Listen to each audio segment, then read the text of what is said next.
सदस्य हूँ, कार्यकर्ता हूँ। आज वो शुरू होने के बाद रोहतक में पहला आगमन है, एक दो जगह और भी जाना है। तो मैं तो इतना ही कहूँगा कि जो बहुत लंबे समय से मांग थी इस देश की भी और हरियाणा की राजनीति की भी, कि जिस तरीके का दौर राजनीति में चल रहा है पिछले कुछ वर्षों से, भारतीय जनता पार्टी और जिसको मुख्य विपक्ष लोगों को लगता है कि ये है, जो हकीकत में है नहीं, जो साठ-गांठ करके वो राजनीति कर रहे हैं,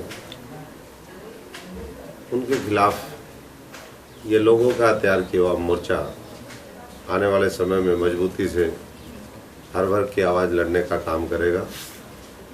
और जल्दी हमने पीछे 20-25 कार्यक्रमों के माध्यम से उस दिन पूरे भारतवर्ष के अंदर इस मोर्चे का विधिवत तौर पे लॉन्च किया और देश में रोज़ जगह जगह से पूरे भारतवर्ष से फ़ोन आ रहे हैं कि जी बहुत अच्छी शुरुआत है और हम इस मोर्चे के साथ मिलकर के अपने भारत को बचाने का, आगे बढ़ाने का काम करेंगे।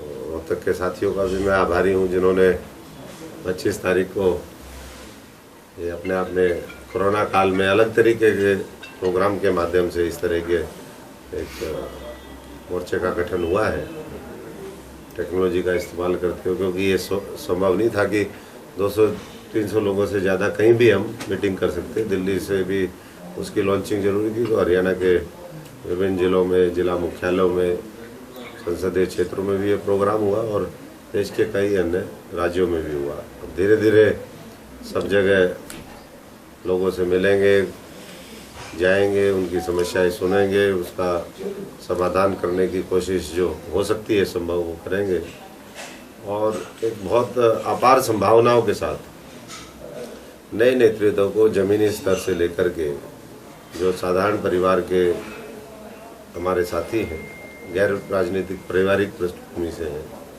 ग्रामीण परिवेश से हैं, उनको आगे बढ़ाने का ये मोर्चा काम करेगा। और बाकी तो आप देख ही रहे हो कांग्रेस के हालात क्या हैं। जो भारतीय जनता पार्टी की बी टीम है आज कांग्रेस के अंदर ही बैठी और वही इस कांग्रेस को खत्म करने का काम करेंगे। वही भारतीय जनता पार्टी के कांग्रेस मुक्त भारत का सपना सच करें। कल आपने देखा होगा जम्मू कश्मीर में बहुत से लोग पहुंचे हुए थे इस G23 गद्दार 23। वो तो कल एक ने कहा कि हम गांधीयन है। गांधीयन कहाँ के भाई?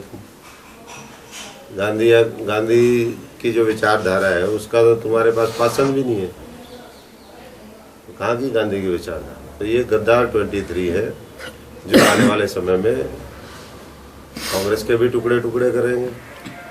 अगर इनको समय रहते हाईकमांड ने बाहर नहीं किया तो हो सकता है अब स्थिति यहाँ तक आ गई है कि उनको ये बाहर कर दें,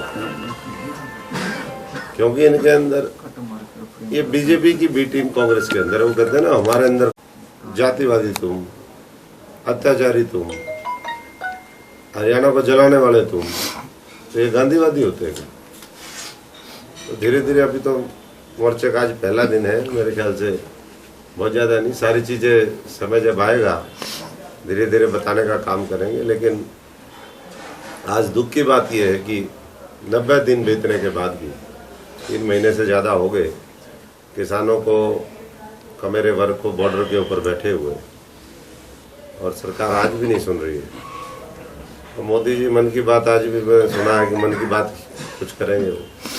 तो मोदी जी से हम तो मोर्चे की तरफ से एक ही बात कहते हैं, मोदी जी अब मन की बात करना बंद कर दो, क्योंकि मन की बात पसंद नहीं आ रही लोगों को और मन की बात से कोई फायदा भी नहीं हो रहा है। इसलिए काम की बात करो, काम की बात सीरीज शुरू करो। 7 साल हो गए हैं, विपक्ष ने आपका पूरा साथ दिया, पूरी सेटिंग करके आपने बहुत प्रहार कर लिया, लेकिन देश अब बर्दाश्त नहीं करेगा इसको। और इसलिए गैर कांग्रेसी, गैर भाजपाई जो शक्तियां हैं, जो इस देश के लिए समर्पित है, इस देश को आगे ले जाना चाहती है, उन सबको हम लामबंद करने का काम इस मोर्चे के माध्यम से करें। जो आप वो अगर आपके हिसाब से वो पॉलिटिशियन बाहर हो जाता है, क्या आपका ये मोर्चा फिर कांग्रेस में? नहीं, ये मोर्चा तो वैसे ही चलेगा। मोर्चा तो ये आने वाले समय में फर्स्ट फ्रंट ऑफ इंडिया बनेगा। कि आपकी विचारधारा कांग्रेस की रही है? नहीं, कांग्रेस की विचार, कांग्रेस की तो नहीं रही ना। कांग्रेस की विचारधारा तो खत्म हो गई है, वो तो खत्म कर दिया, इसीलिए तो पतन का कारण यही तो बना है। कांग्रेस बची कहाँ है? कल वो भी वहां भी कह रहे हैं कांग्रेस कमजोर हो रही है। कमजोर किया किस है? तुम्ही लोगों ने तो किया है कमजोर। पहले हजारों करोड़ रुपए के घोटाले कर दिए। 7 साल हो गए भारतीय जनता पार्टी को आए, ये 60 गांठ नहीं तो क्या 7 साल के अंदर आपने एक भी किसी को जेल में नहीं डालने का काम किया। आप कहते थे जनता को कि हम जेल में डालेंगे, इतने इतने हजार करोड़ के घोटाले किए। कहाँ है वो घोटाले?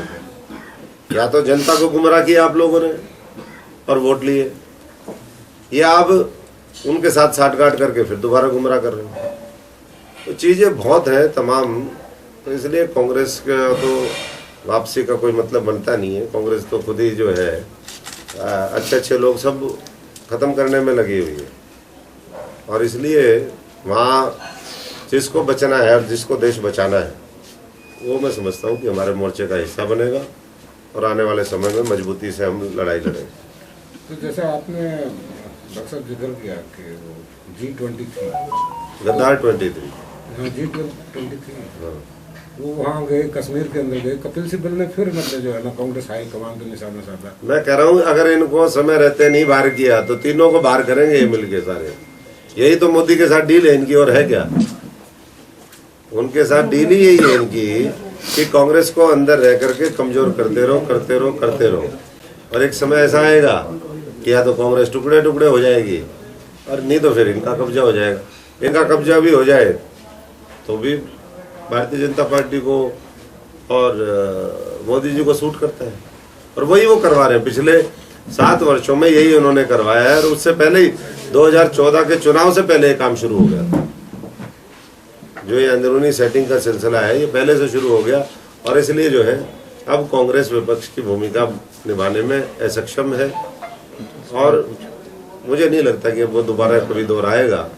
जब उनको ये मौका मिलेगा तो अब तो नई ताकतें आएंगी इस देश की राजनीति में, और वह नई ताकतें ही इन दोनों का मिलकर के मुकाबला कर सकती है। अच्छा, आपने करीब से देखा है काफी कांग्रेस को आपने, तो इन G23 को क्या फायदा है? क्या अपने घोटाले से बचने के लिए या? फायदा तो ये है कि अब कुछ तो इसमें RSS प्रवृत्ति के लोग हैं,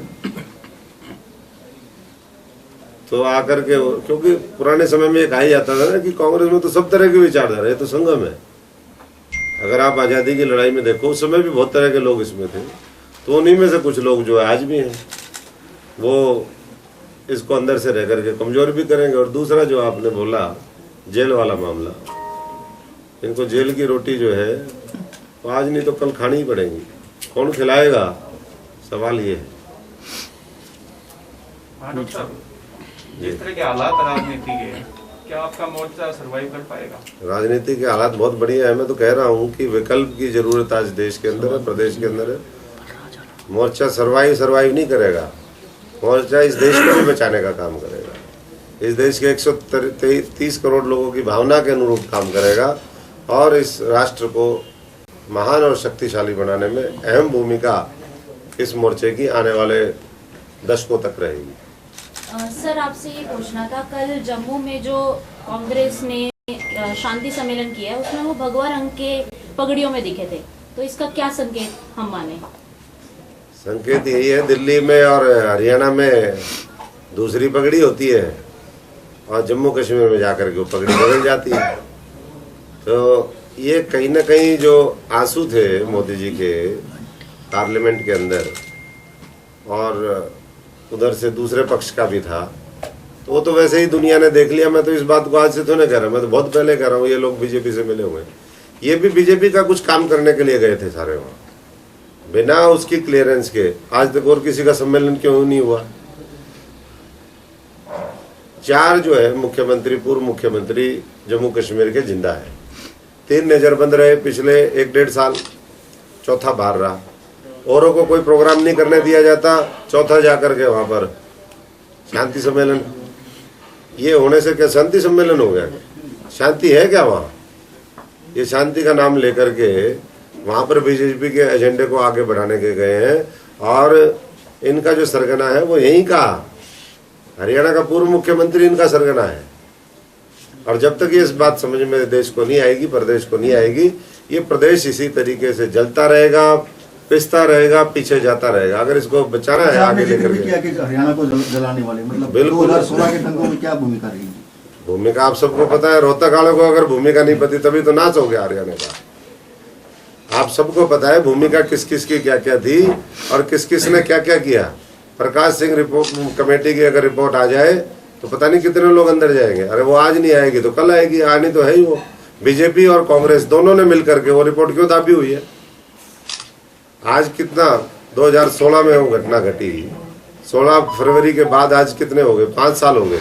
क्या 5 साल में रिपोर्ट सार्वजनिक नहीं होनी चाहिए थी क्या?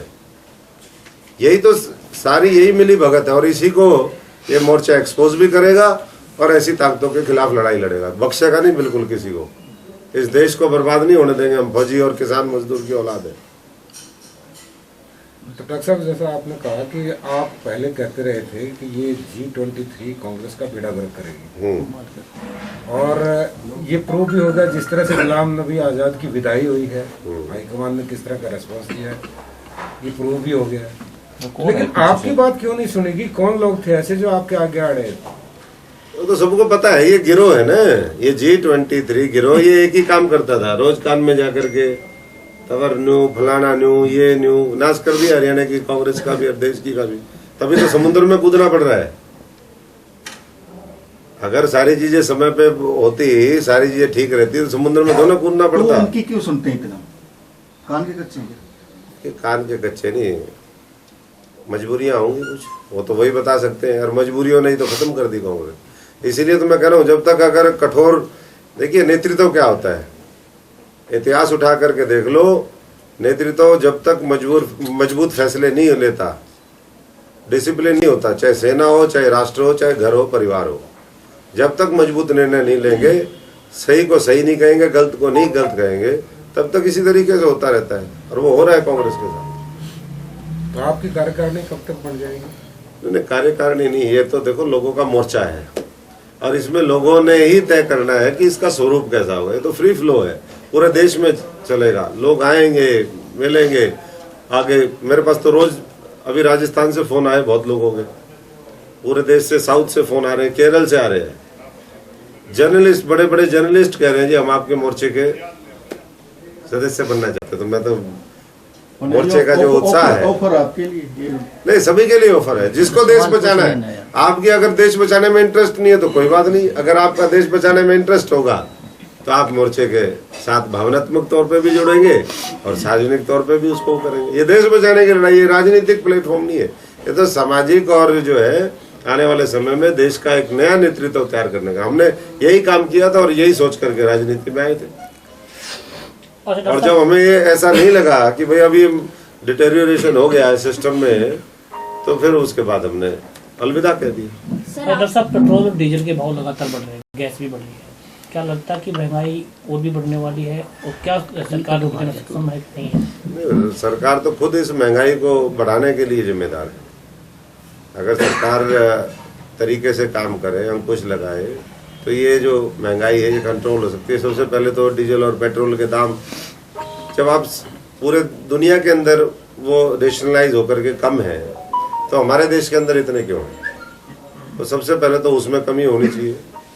फिर जो और चीज़ें हैं, दूसरे आर्थिक मामले हैं, फैसले हैं, उसके ऊपर सरकार को गंभीरता से काम करना चाहिए। प्रदेश की जो सरकारें हैं उनको वैट और दूसरे जो भी टैक्स लगाते हैं वो कम करने चाहिए, क्योंकि भारतवर्ष के अंदर सबसे मुख्य कारण, एक अनेक कारण हो सकते हैं, एक सबसे मुख्य कारण है डीजल और पेट्रोल और गैस के दाम बढ़ना।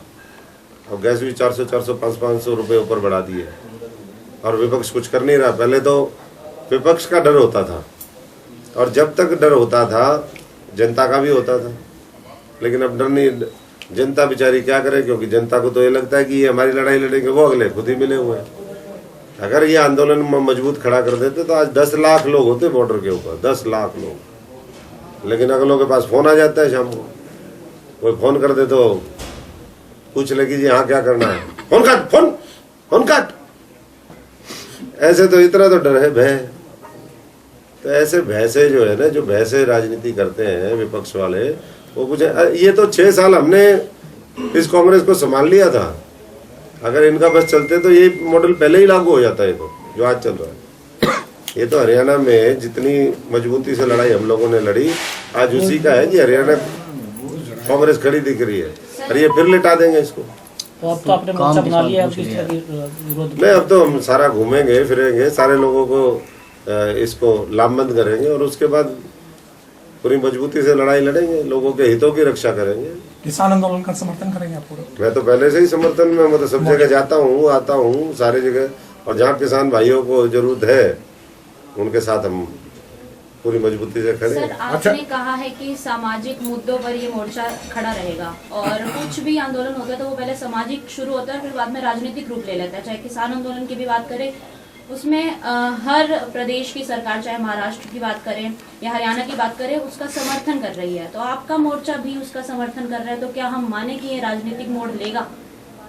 देखिए, राजनीति तो हर घर में भी होती है। 3 लोग एक साथ हो जाते हैं ना, 2 का ग्रुप बन के तीसरे के खिलाफ राजनीति शुरू।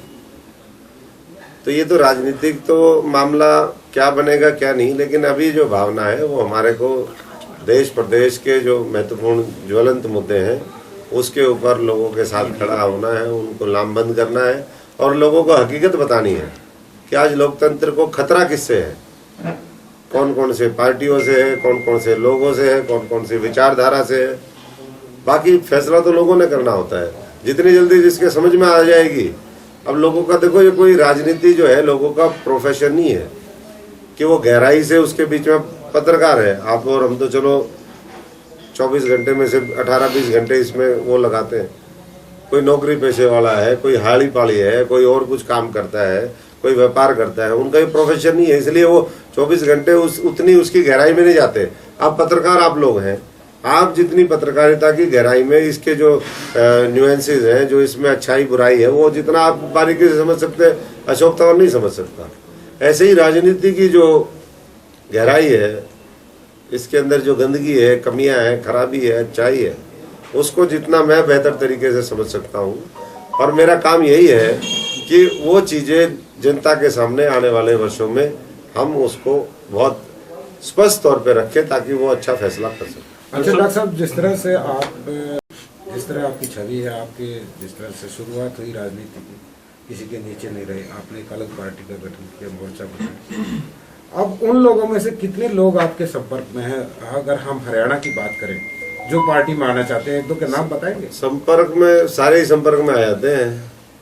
ये तो नानक नाम जहाज है, चढ़े से उतरे पार। जो जिसने पार उतरना होगा वो इसी जहाज में बैठेगा, और किसी का जहाज जो है। जब आपने कांग्रेस छोड़ी तो काफी ऐसे युवा थे जो आपके साथ थे, आज भी हमारे साथ। वो ये कह रहे थे कि भाई आप उनको मझधार में छोड़ के चले गए राजनीति। देखिए, मझधार नहीं, मैंने तो उन्हीं के लिए निर्णय लिया। मझधार में मैं कभी नहीं छोड़ता। कोई खुद कंफ्यूज हो तो फिर उसके साथ क्या होगा। एक बार जो है, कहते हैं वो कैरो साहब वहां से आ रहे थे पंजाब से, उनके साथ एक मंत्री बैठा था। मंत्री जो है बाकी तेवर चल रहे थे उनके, तो रास्ते में एक खरगोश उनके नीचे आ गया। तो कैरो साहब ने उनसे पूछा कि भाई ये खरगोश क्यों मर गया, तो उसने अपने एक्सप्लेनेशन दी मंत्री ने। तो उन्होंने कहा ये खरगोश इसलिए मर गया। फिर कैरो साहब ने उत्तर दिया, बोले कंफ्यूज था ये खरगोश, बोले इसलिए मरा, आर पार नहीं हुआ। तो इसलिए मैं तो उन लोगों को जो मझधार में है ना, उनको कहूँगा कंफ्यूजन में ना रहे। वहाँ उनके ऊपर कभी भी खंजर जो है चल सकता है, कभी भी उनकी हत्या हो सकती है। तो उन्हीं को तो बचाना मेरा काम है ना, उनको बचाना और उनको बताना कि भैया आपके हित में है। अब हमारे घर वाले जब हम छोटे बच्चे होते हैं राजनीति में, अब मेरा तो तजुर्बा, वैसे उम्र तो कम है लेकिन तजुर्बा 50 साल के बराबर का है मेरा, राजनीतिक तजुर्बा कह रहा हूँ। क्योंकि 25 साल में मैंने 18 से 20 घंटे काम किया, लोग 8 घंटे काम करते थे, उसके बाद और दूसरे कामों में लग जाते। मैं शुद्ध रूप से यही काम करता हूँ, क्योंकि आया ही मैं इसलिए था कि भाई हमें तो लोगों को स्थिति को बदलना है। लोगों के दुख दीन हीन की जो स्थिति है इस देश के अंदर, जो आज भी नहीं बदली 75 साल के बाद, उसके लिए हम आए थे। तो ये साथियों को समझना पड़ेगा कि भाई कंफ्यूजन की स्थिति में ना रहे। ये लड़ाई मैं उनके लिए लड़ रहा हूँ और हम सारे साथी मिलकर के इस देश को बचाएंगे। नहीं तो कोई और बचाने तो ना आएगा। कोई जो अवतार जो आता है, कोई ऐसा तो ना कि ऊपर वाला कोई सीधा रूप ये भेज देगा। इन्हीं इंसानों के बीच में से उन्होंने अच्छे बुरे लोगों का चयन करना है। अच्छे को, अगर ये देश बचना है, आगे बढ़ना है, ये प्रदेश बचना है, तो अच्छे लोग इकट्ठे होंगे। और मुझे पूरा विश्वास है कि अच्छे लोगों की भावना और उनका साथ हमें मिलेगा। डॉक्टर जो अन्य जो प्रदेश इनके प्रदेश स्तरीय जो राजनीतिक हैं, जैसे यहाँ इनेलो है, बाकी भी है, समाजवादी पार्टी है, बिहार में लालू की पार्टी है, उन लोगों से भी आपके किसी से तालमेल की बात चल रही है? देखिए, ये तो धीरे धीरे जैसे जैसे बढ़ेगा, दिखेगा, ताकत बढ़ेगी, वैसे वैसे लोगों को भी समझ में आएगा कि कौन लड़ सकता है। कुछ लोगों को संपर्क में आने शुरू हो गए हैं। मोर्चे की शुरुआत, कहते हैं ना, पहला कदम बढ़ाना थोड़ा सा मुश्किल होता है, और जो हिम्मत कर लेता है उसके साथ ऊपर वाला भी होता है। अन्य प्रदेशों से भी, हाँ, कहते हैं ना, हिम्मत का राम हिमायती है। जिसने हिम्मत ही नहीं करी उसकी क्या राम हिमायत करेगा, और क्या उसके साथ खड़ा होगा। और वीर भोग है वसुंधरा। कायर को कुछ नहीं मिलता इस देश के अंदर, दुनिया के अंदर। पूछ रहे थे मोर्चा जो है राजनीतिक रूप लेगा, उन्होंने महामंडलेश्वर थोड़ा बड़ा धार्मिक स्थल का है जब राजनीतिक सारी। अच्छा डॉक्टर साहब, एक हरियाणवी भाषा में अगर पूछें जी तो ये मोर्चा किसकी जड़ में बैठेगा? ये मोर्चा सबकी जड़ पड़ेगा। जो आज वर्तमान में लोग हैं ना, उनकी जड़ पड़ेगा, और बाकी जड़ में फिर जिसकी जड़ पाट दी उसकी जड़ में बैठ गए। वो सुदर्शन चक्कर का आया था ना जी एक बार, जड़ वो ये चल रहा है चक्कर ये। जड़ पाटे ही